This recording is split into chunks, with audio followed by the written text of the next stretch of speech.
প্রিয় পার্শ্ব শিক্ষক বন্ধুরা, আজকে একটা গুরুত্বপূর্ণ বিষয় নিয়ে আপনাদের সামনে আসলাম। অনেকের কাছে এটা গুরুত্বহীন হতেও পারে, কিন্তু আমার কাছে তো এটা খুবই গুরুত্বপূর্ণ বিষয় এবং অনেকের কাছেই এটা এই মুহূর্তে খুব গুরুত্বপূর্ণ বিষয় হয়ে দাঁড়িয়েছে। যে সকল পার্শ্ব শিক্ষক বন্ধুর বয়সটা একটু কম, তাদের হয়তো 15 বছরের উপর এখন চাকরি আছে, অনেকের 18-19 বছরও আছে।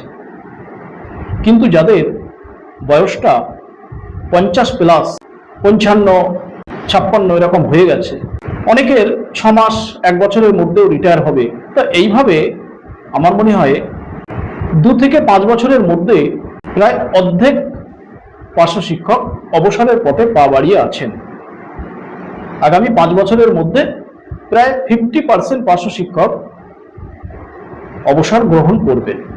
তো এই মুহূর্তে চাকরির বয়সটা 5 বছর বাড়িয়ে 65 করাটা গুরুত্বপূর্ণ, না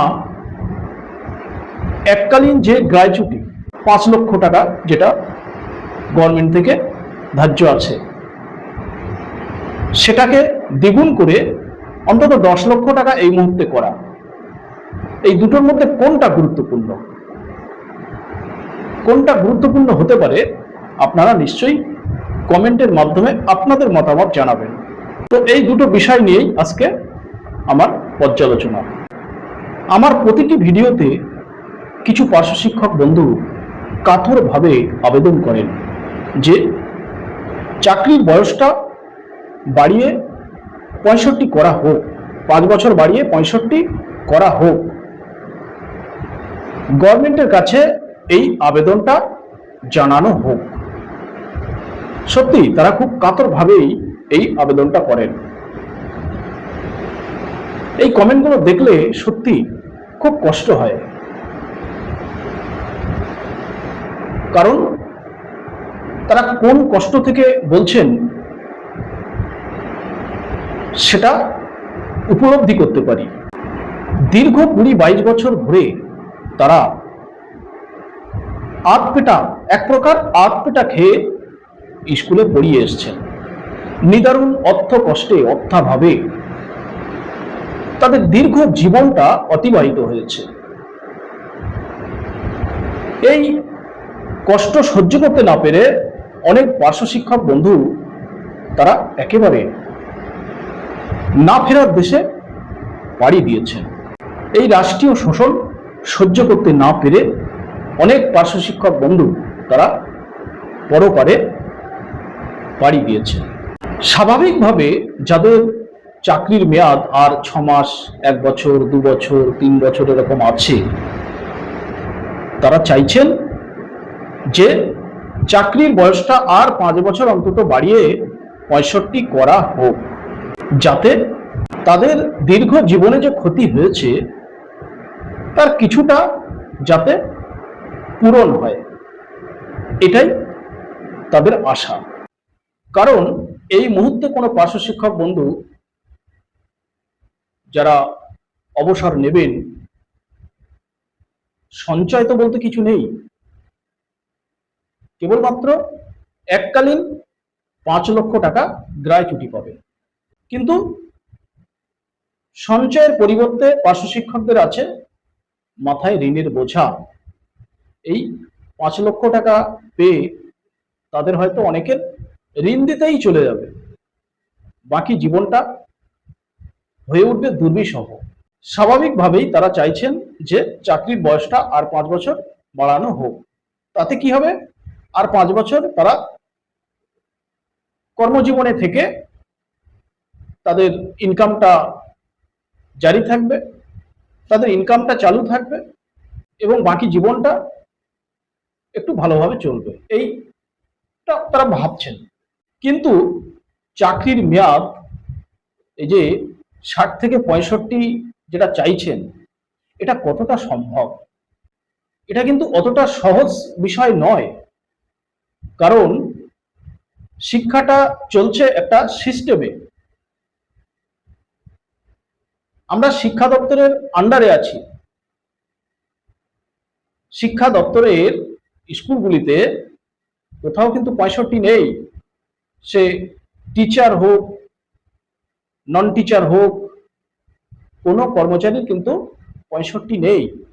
সেখানে পার্শ্ব শিক্ষকের এই আবেদন কি গ্রহণযোগ্য হবে?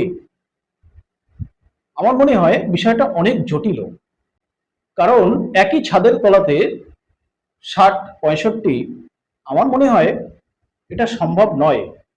সুতরাং এই 65-র পিছনে আবেদন করে সময় না নষ্ট করে আমার মনে হয়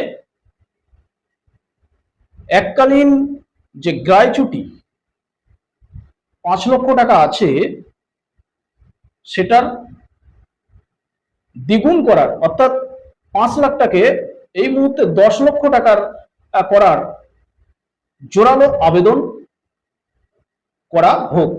যাদের যাদের চাকরির মেয়াদ আর বেশি দিন নেই, 6 মাস, 1 বছর, 2 বছর এরকম যাদের আছে, তাদের কথা মাথায় রেখে সাংগঠনিকভাবে গভর্নমেন্টের কাছে গ্র্যাচুইটিটাকে ডবল করার আবেদন জোরালোভাবে করা হোক। 5 লক্ষটা 10 লক্ষ যাতে হয়, জোরালোভাবে সেই আবেদনটা করা হোক। কারণ 65 বিষয়টা অনেক জটিল, অতি সহজে ওটা সম্ভব নয়। হয়তো গভর্নমেন্ট ইচ্ছা করলে আইন পাশ করে করতে পারেন, কিন্তু বিষয়টা অনেক অনেক জটিল, একটু ভাববেন। যাই হোক, আজকের এই পর্যালোচনাটা আমার ক্ষুদ্র জ্ঞানের মাধ্যমে আমি করলাম, আমার ক্ষুদ্র জ্ঞানের মাধ্যমে আজকের এই বিশ্লেষণটা করলাম।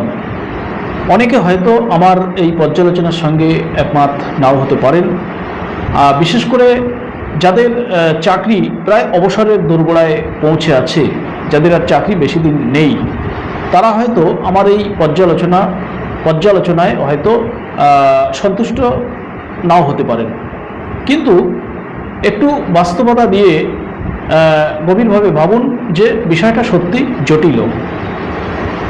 65 দাবি করা হোক, কিন্তু দুটো অপশন দিয়ে গভর্নমেন্টের কাছে দাবি করাটা আমার মনে হয় ভালো হবে। যেটা হলো যে হয় 65 করা হোক, আর নহিলে হয় 65 করা হোক, আর না হলে 65 করা যদি সম্ভব না হয়, তাহলে যাদের চাকরি বেশি দিন নেই তাদের কথা ভেবে গ্র্যাচুইটিটা অন্তত এই মুহূর্তে 5 লাখ থেকে 10 লক্ষ টাকা আপাতত করা হোক, এরকম একটা জোরালো দাবি গভর্নমেন্টের কাছে রাখতে হবে।